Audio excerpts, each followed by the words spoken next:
ฟุตบอลฮิสตอรีคลิปนี้ขอเสนอบทสรุปพรีเมียร์ลีกประจำฤดูกาล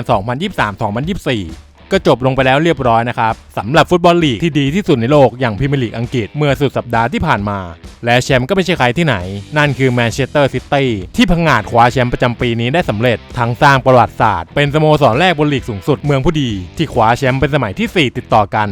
และสถิติส่วนตัวของเป๊ป กัวร์ดิโอลาเขาพาเรือใบสีฟ้าคว้าแชมป์ลีกสมัยที่ 6 จาก 7 ฤดูกาลนับตั้งแต่ที่เข้ามาคุมทีมซึ่งฟุตบอลพรีเมียร์ลีกซีซั่นนี้ต้องลุ้นแชมป์กันถึงนัดสุดท้ายเป็นครั้งที่ 10 ตั้งแต่เปลี่ยนชื่อมาเป็นพรีเมียร์ลีกโดยมีสถิติทุกปีก่อนหน้านี้ทีมที่ครองจ่าฝูงจะลงเอยด้วยตำแหน่งแชมป์ทั้งหมดและปีนี้ก็ยังคงไม่เปลี่ยนแปลงครับแมนซิตี้จบอันดับ1คว้าแชมป์ด้วยคะแนน91แต้มห่างอาร์เซนอล2คะแนนที่จบอันดับ2ด้วยการมี89แต้มโดยที่ทั้ง2ทีมมีผลต่างประตูได้เสียเท่ากันที่62ลูกส่วนอันดับ3เป็นลิเวอร์พูลครับซึ่งน่าเสียดายเหมือนกันที่ฟอร์มหลุดในช่วงโค้งสุดท้ายทำให้ไม่ได้ลุ้นกับอีก2ทีมข้างต้นและได้กลับเข้าไปเล่นศึกยูฟ่าแชมเปี้ยนลีกได้อีกครั้งส่วนทีมที่เซอร์ไพรส์สุดๆคงหนีไม่พ้นแอสตันวิลล่าภายใต้การคุมบังเหียนของอูไนเอเมอรี่ที่พาสิงห์พังงาดจบอันดับ4ของตารางคว้าโควต้าไปเล่นศึกถ้วยใหญ่ของยุโรปได้สำเร็จซึ่งเป็นครั้งแรกในรอบ41ปี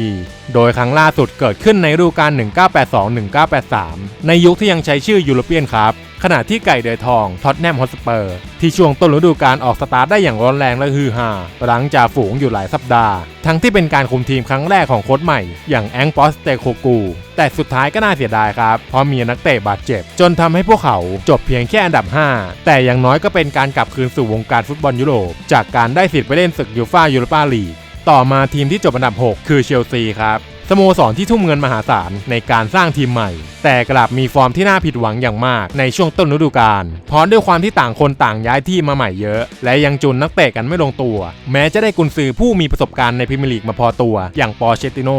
แต่เขาก็พาทีมค่อยๆทำผลงานกระเตื้องขึ้นอย่างต่อเนื่องโดยเฉพาะช่วงท้ายฤดูกาลทำให้พวกเขาขึ้นมาจบอันดับ6และได้ตั๋วไปลุยยูฟ่าคอนเฟอเรนซ์ลีกในเบื้องต้นเพราะถ้าแมนซิตี้ได้แชมป์FAครับบุญจะหล่นทับใส่พวกเขาและได้สิทธิ์ให้ไปเล่นรายการยูโรปาลีกแทนอันดับต่อมาคือนิวคาสเซิลครับทีมที่จบอันดับ7ของตารางซึ่งฤดูกาลที่แล้วพวกเขาทำผลงานได้อย่างเซอร์ไพรส์แต่สำหรับฤดูกาลนี้ผลงานของพวกเขาตกลงไปอย่างหวบหาบทั้งยังต้องภาวนาให้แมนซิตี้คว้าแชมป์FAคัพให้ได้เพื่อที่พวกเขาเองจะได้โควต้าไปเล่นยูฟ่าคอนเฟอเรนซ์ลีกและอีกหนึ่งทีมที่น่าผิดหวังคงหนีไม่พ้นแมนเชสเตอร์ยูไนเต็ดครับเพราะพวกเขาทำผลงานได้อย่างสุดยอดในซีซั่นที่แล้วซึ่งจบอันดับ3ของตารางแต่ผลงานในฤดูกาลนี้ย่ำแย่จนน่าใจหายโดยจบอันดับ8ในลีกและจำเป็นอย่างยิ่งที่จะต้องคว้าแชมป์FAคัพให้ได้เพื่อโอกาสในการคว้าโควต้าไปลุยศึกยูโรปาลีกซึ่งถ้าหากไม่สามารถคว้าแชมป์ได้พวกเขาจะจบฤดูกาลด้วยมือเปล่าทั้งไม่มีการแข่งขันนอกประเทศให้ลุ้นอีกด้วยส่วนสำหรับในโซนตกชั้น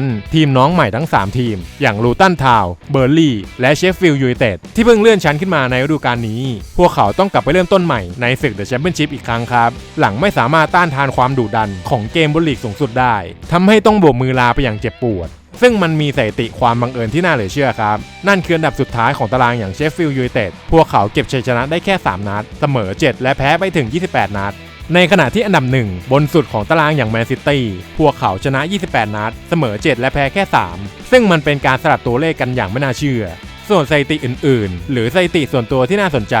ดาวซันโวประจำฤดูกาลนี้ได้แก่เออร์ลิง ฮาแลนด์ครับที่จำนวน27ประตูโดยเป็นดาวซันโว2ปีติดต่อกันนับตั้งแต่ย้ายมาทัพเรือใบสีฟ้าส่วนอันดับ2เป็นโคล พาลเมอร์22ประตู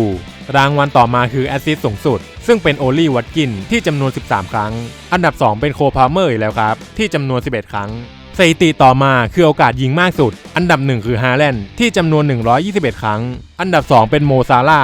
114ครั้งและสถิติยิงชนคานชนเสามากสุดอันดับ1คงไม่ใช่ใครที่ไหนครับดาวิน นูนเยสที่จำนวน9ครั้งอันดับ2ร่วมคือจารอด โบเวนกับโอลี่ วัตกินที่5ครั้งนักเตะที่ทำประตูจากลูกโม่งมากสุดมีด้วยกัน3คนครับโบเวน วัตกินและคิดวูดที่โขกกันไปคนละ5ประตู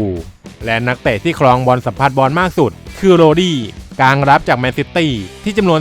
4,116 ครั้งส่วนในเกมรับผู้รักษาประตูที่คลีนชีทมากสุดได้แก่ดาวิด รายาที่16คลีนชีทอันดับ2เป็นจอร์แดน พิกฟอร์ดที่ทำได้13คลีนชีทและสถิติเซฟมากสุดคืออังเดโอนาน่าครับที่จำนวน149ครั้งนักเตะที่โดนใบเหลืองมากสุดมี2คนครับคือชูอัล ปาลินญาและมาโกส เซเนซี่ที่13ใบส่วนใบแดงมากสุดมีถึง3คนนั่นคือรีด เจมส์ อีฟ บิซูมาและโอลิเวอร์ แม็กเบอร์นีที่จำนวน2ใบแดง สุดท้ายนักเตะยอดเยี่ยมประจำฤดูกาลทั้งของพรีเมียร์ลีกและของสมาคมผู้สื่อข่าวฟุตบอลอังกฤษนั่นคือฟิล โฟเดนครับคนที่ทำผลงานได้อย่างยอดเยี่ยมกับฟอร์มที่เจิดจรัสเป็นหนึ่งในคีย์แมนพาเรือใบสีฟ้าคว้าแชมป์ด้วยผลงาน19ประตู8แอสซิสต์จาก35นัดในลีกและยังมีอีก1รางวัลคือนักเตะดาวรุ่งยอดเยี่ยมประจำฤดูกาลโดยเป็นโคล พาลเมอร์ของเชลซีที่คว้ารางวัลนี้ไปครองหลังแบกสิงห์บลูจนหลังแอ่นและโดดเด่นสุดๆหลังย้ายมาแค่ปีแรกเท่านั้นกับผลงาน22ประตู11แอสซิสต์จาก34นัดในลีกสุดท้ายต้องขอแสดงความยินดีกับแมนเชสเตอร์ซิตี้อีกครั้งครับที่คว้าแชมป์พรีเมียร์ลีกได้4ฤดูกาลติดต่อกันและฤดูกาล 2023-2024 ที่เพิ่งรุ่นม่านปิดฉากลงมันโคตรจะดุเดือดและสุดมันจริงๆ